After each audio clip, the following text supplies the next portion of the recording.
नमस्ते दोस्तों, आशा है आप सबकी दिवाली शानदार रही हो। हमारे कई साथी आज छुट्टी पर हैं, उनमें से एक अनुभव जी भी हैं जिन्होंने फिल्म राम सेतु देख ली है और आपके लिए फिल्म का रिव्यू भी लिख दिया है। अब चूंकि अनुभव तो है छुट्टी पर, तो उनका रिव्यू आप सब तक पहुंचाने का जिम्मा मुझे दिया गया है। तो आपको बता दें कि बोल हम रहे हैं लेकिन शब्द अनुभव के हैं। तो चलिए शुरू करते हैं।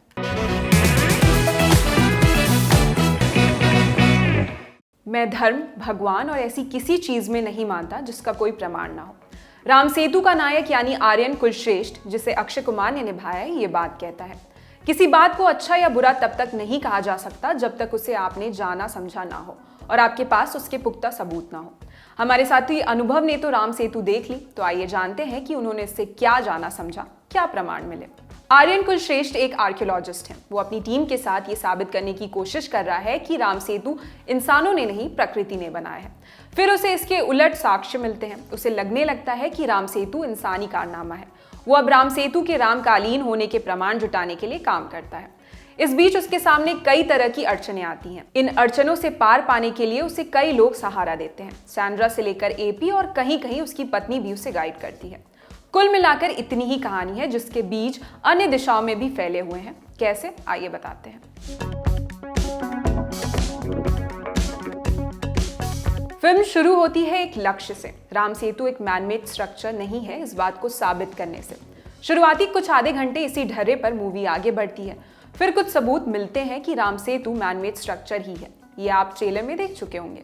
फिल्म का नाम भी इसी ओर इशारा करता है, पर यहाँ दो मुद्दे और उठाए गए हैं। पहला ये कि रामायण महाकाव्य नहीं बल्कि इतिहास है। दूसरा ये कि श्री राम कोई काल्पनिक किरदार नहीं है, अतीत में उनका अस्तित्व सच में था। रावण भी हमारे इतिहास का हिस्सा है।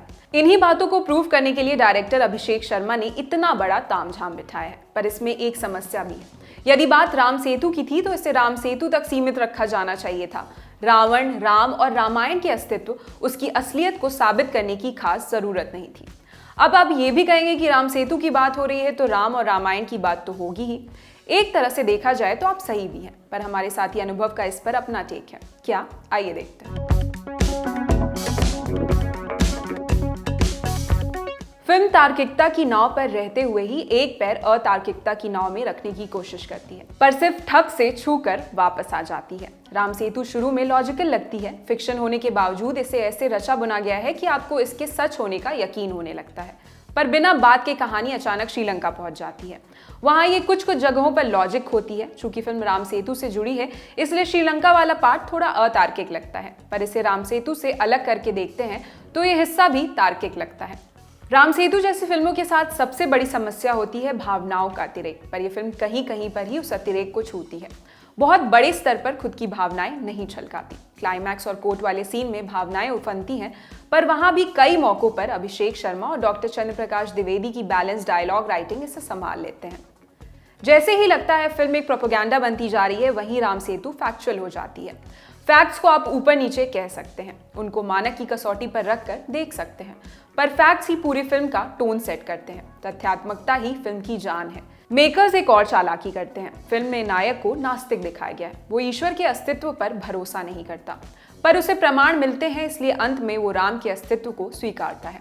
इसके लिए किसी दूसरे बॉलीवुड हीरो की तरह कोर्ट में लड़ता भी है। आर्कियोलॉजिस्ट श्री राम का वकील बन जाता है। राम सेतु वर्तमान परिदृश्य को कहानी और संवादों में पिरोने की कोशिश भी करती है। राम जन्मभूमि का मसला हो, भारत पाक संबंध की बात हो या तालिबान और बुद्ध की मूर्ति का मसला हो, फिल्म खुलती ही अफगानिस्तान से है। बहुत अच्छी ओपनिंग है, पर जैसे ही तालिबानी पुरातत्व वालों पर हमला करते हैं, ये एक औसत एक्शन फिल्म लगने लगती है। जहां जहां एक्शन आता है, ये किसी दूसरी एवरेज बॉलीवुड फिल्म की तरह बिहेव करती नजर आती है। असीम मिश्रा की सिनेमेटोग्राफी बहुत अच्छी है। रामेश्वर भगत की एडिटिंग भी अच्छी है। विजुअल इफेक्ट्स भी सही है। एक आध जगह को छोड़कर कहीं पर भी बनावटी नहीं लगते। कुल मिलाकर टेक्निकल डिपार्टमेंट ने बढ़िया काम किया है। अक्षय का अभिनय ठीक है, वो लाउड नहीं है, लगता है कोई अनुभवी अभिनेता काम कर रहा है। बस एक जगह जहां उनके और प्रवेश राणा के किरदार के बीच फाइटिंग सीक्वेंस है, वहां वो मात खा जाते हैं। प्रवेश राणा ने भी सही अभिनय किया है। जैकलिन अपने कैलिबर के अनुसार एक्टिंग करती दिखती हैं। नुसरत भरूच ने औसत काम किया है। एपी बने सत्यदेव सभी कलाकारों के बीच निखर कर आए हैं। एक तबका है जो अक्षय कुमार के नाम पर फिल्म को खारिज कर देगा, पर यह बिना देखे खारिज की जा सकने वाली फिल्म नहीं है। एक और तबका है जो राम सेतु को प्रोपेगेंडा फिल्म बताकर नकार देगा।